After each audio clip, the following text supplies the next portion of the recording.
Hey, it was a good one, man. No question. Their best of the early season, and you're getting a little feel for what this Knicks team could look like, what this offense could look like. I mean, their compete level was outstanding tonight. Their defense was outstanding. But let's talk about the play of the game, man. Let's start with the dog, man. 25 points, 8 rebounds for the dog tonight. 2 steals, a block in his defensive bag. We're coming for that all defense, ladies and gentlemen. They snubbed us last year. We're coming for the all defense this year. Okay? Just absolutely sensational two-way play by OG Anunoby tonight. Shot 60% from 3.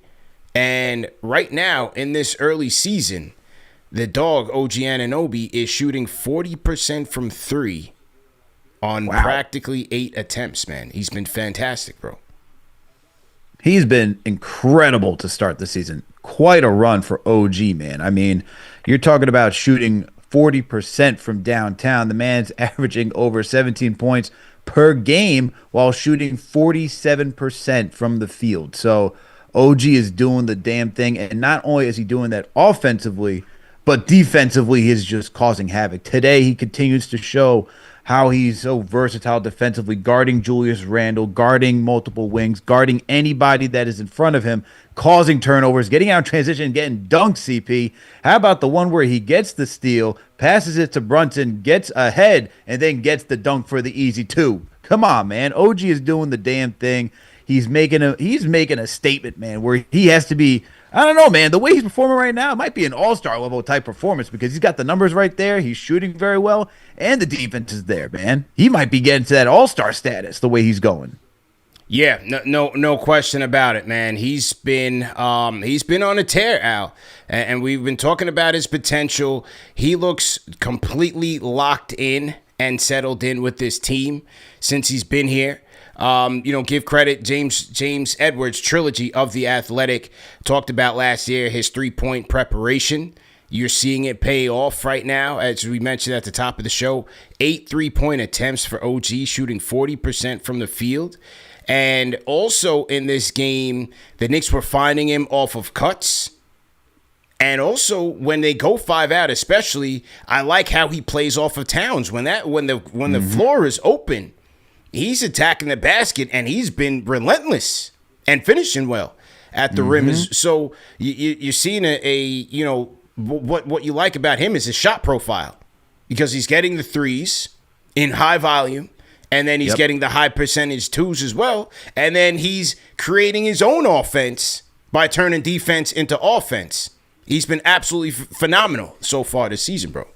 And the thing too, CP, is like last season, we see that he had to create for himself, right? Like do some step back, stuff like that. I haven't really seen much of that to start this season, honestly. And shout out to my boy Los, who I play pickup with. He always talks about playing within your envelope, like playing to what your skill sets are, right? And OG's not going far and above beyond what he's capable of doing. Everything that he's doing to get over 17 points per game is pretty simplistic. He's knocking down open shots.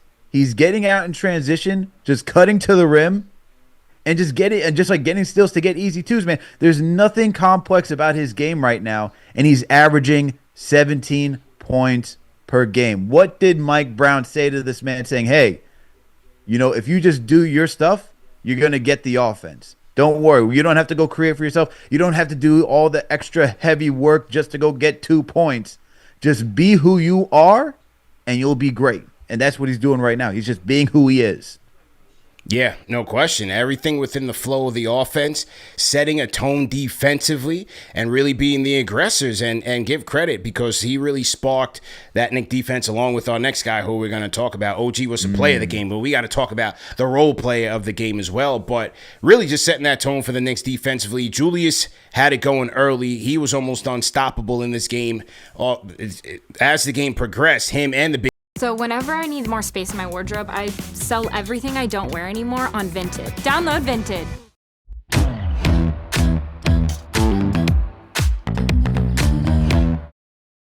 He was kind of just out there.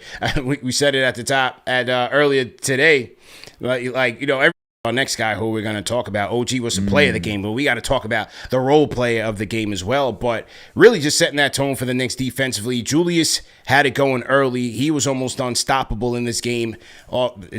As the game progressed, him and the big Ragu started going crazy. They had 30 points in the first half alone. You could see Ant-Man wasn't himself coming back from the hamstring injury. Right. He really didn't have much burst or lift. He was kind of just out there. We said it at the top earlier today. Like everybody heals up quick when it's to play that one game at the Garden. So you knew you just had to keep Julius and Dante in check, and once they did that, they were good to go, man. But how about the role player of the game, the block nest monster, Mitchell Robinson? Oh my God, man, he was just 16 minutes, CP, 16 minutes. He played like a quarter of the game, and you could feel the impact. Julius Randle trying to bully Mitch in the paint. He said, "Nah, man, you come on, man. Know who I am. Respect my game. You're not gonna get past me. I'm gonna swat your stuff. Whatever comes up by the rim, that's mine. Anybody who wanted to get into the paint and attack the rim, try again, man. You weren't gonna be successful tonight again against Mitchell Robinson. And hey, when the Knicks were missing shots, who was there? Who was there to clean up and get 2 easy extra points? Mitchell Robinson, man. His impact can't go unnoticed. This is why he's on load management, okay? So every time someone's like, oh, well, you see, he's not playing games, he's not doing this. Yeah, look what happens when he's healthy, man. You heard Doris Burke talk about him on the show today, all right, during the broadcast. Who's the top rebounders in the game? Steven Adams, Mitchell Robinson. 2 seasons ago, before he got injured, he was at the top of offensive boards. Well, he does it again tonight, man. He is dominating on the offensive glass and making it easy for this team. How many offensive boards did he have tonight, CP? How many offensive boards? 9. Do you know? 9 of his 10 boards were offensive. 9 of his 10 boards. 9 out of 10, he had 9 offensive boards. That's 9 second chance opportunities, people. 9 second chance opportunities by one person. Mitchell Robinson is so impactful and so critical for this team. That's why anytime he's available, he's in the starting lineup, no questions asked. Because you don't want Towns playing your 5 full time. You got Mitchell Robinson who just cleans up everything. And then look what happens when he's out there, man. Deters everything and then turns defense into offense. Whether it is getting the stops and getting back out there in transition, whether it's just sitting up in the paint. How about that nice bounce pass from Brunson where he attracted the double team and then just Mitch just by himself, right? Easy 2-hand slam. That is why you have Mitchell Robinson out there, to get easy baskets. And I have to say this too. He had a nice buzzer beater finish around the rim, which you would never see that from Mitch in the past, man. So he's certainly improved his game around the rim. But damn, this is why the Knicks kept him, man. Yeah, and he is our role player of the game tonight. 16 minutes, and this is the guy.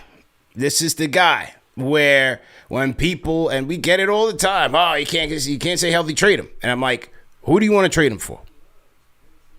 Who do you want to trade him for?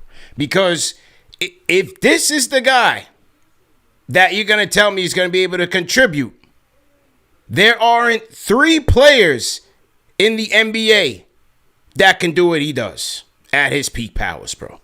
There are not 3 players who can do that. If you watch that sequence in the third quarter, it was a masterclass. 1 minute, he's blocking Ant-Man on the perimeter.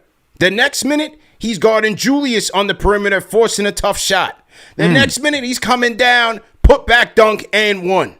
Next minute, come down, he's blocking somebody else. He's blocking Jaden McDaniels. He blocks Julius. He gets a deflection that leads to a steal and gets the Knicks out in transition. That was a 2-way masterclass from Mitchell Robinson. The mission is simple. Get him to April, May, and beyond. Do whatever you got to do. If he has to skip the next 5 games, skip the next 5. We'll wait for you. Because there is not a player, maybe 3 players that can do what he does at peak power. So when people say trade him, this guy right now for this team is irreplaceable. If they don't have him, they cannot accomplish the mission. I said it before. I will say it again. A couple of things that I've noticed that are actually improvements is, if you notice, the games that we playing really well, I think JB is starting to play more as a traditional point guard than trying to take over as an offensive juggernaut, and I think it's getting everybody else involved. And I think it's actually working in Towns' favor too, because now Towns is starting to figure out where his role is. Because if you looked at the last couple of games, he's going inside and outside, and he's not trying to force it. So I think like JB not trying to force it on the offensive side and just playing that traditional point guard, role where he's getting his assists and getting everybody involved has been a huge change in the way that the offense is flowing. Yeah, I love Cap's floor game, especially last couple of games, man. He's really been facilitating the ball very well. But look, it's the only way to accumulate assists is if you guys are connecting, and Knicks are doing a good job overall. This offense is shooting very efficiently over the last couple of games, and so he's being rewarded for that. But overall, I just like his approach. Even when he's not shooting the ball well, he's having good outings, man. Yeah, and the other thing I saw too, man, I think the one thing that changed the game in the second half is, man, when Mike Brown he left Towns and Brunson very sparingly on the floor at the same time, which I think was huge on the defensive end. And then the other thing, man, when he produced in the game and he was either with OG or with Mikhail, like it was octopus hands all over the inside the lane when they were trying to pass the balls, and they were just getting steals left and right, and messing and getting tip balls and stuff. And I just think like that's a three-headed monster now. Like if you put him on the floor together with Mitch, like that's a scary defensive rotation of players to put on the floor at the same time, and I think that's going to be a huge factor going forward. Yeah, I'm with him 100%, Alan. That's not something the Knicks really had the luxury of. They didn't really have that luxury last year in terms of having a healthy Mitch, a healthy Deuce, and those guys on the court together with Wingstop and the combinations staggered when you stagger Brunson and Towns. Because, like I said, Deuce is the linchpin, man. Deuce is the guy. He can play next to Cap as an extra ball handler. The guy who's on the point of attack, now he's picking up 94 feet. He can play off of Towns as a floor spacer or in that guard spot. Like, Deuce is that guy, man. He's so versatile.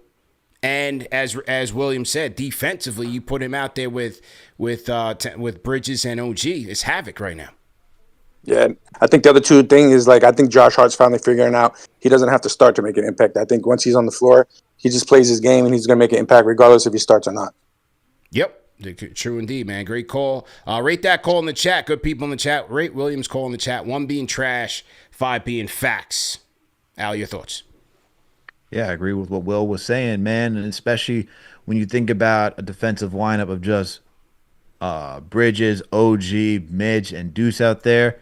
You say you have Brunson out there as well with that 5? That's craziness. Because then you got guys to cover for Brunson's, deficiency, which is his defense. But then at the same time, you're going to have that offense where you can just attract guys, and then he'll have shooters around him. OG can shoot. McBride can shoot. Bridges can shoot. And the way that he's now looking for Mitchell Robinson in the post, there's a lot more to the game now that you can add. So it's great when you have somebody like Miles McBride, as you said, could be the linchpin. He truly is like that oscillating factor of how well your defense can perform on a night-to-night basis next to Mitchell Robinson, man.